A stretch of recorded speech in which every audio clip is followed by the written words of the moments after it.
Hey everybody, it's Matt Deitch, designated broker for DPR Realty.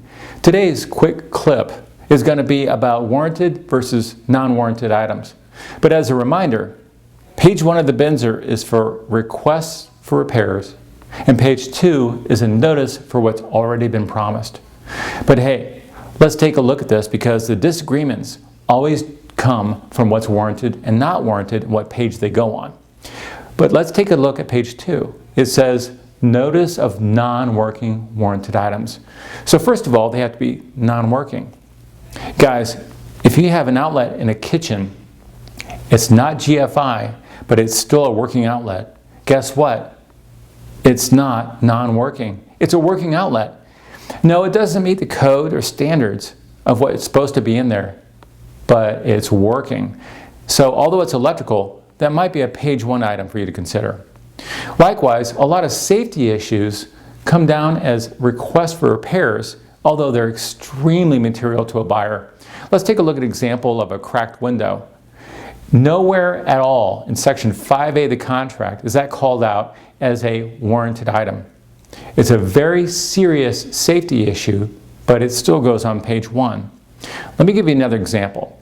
Let's say on an air conditioning unit on the outside, you take the lid off and there's a fan spinning that could really damage somebody's hand.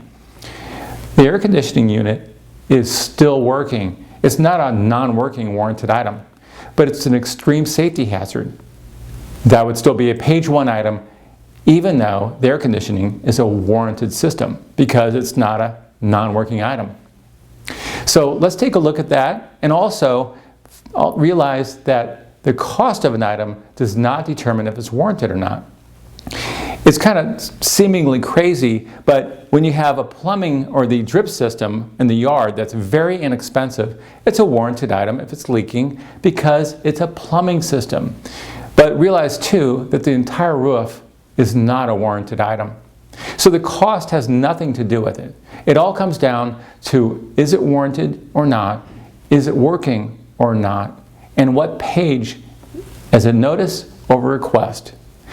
If you have any questions, contact me at the number or the information above, and I'll be glad to review the items with you.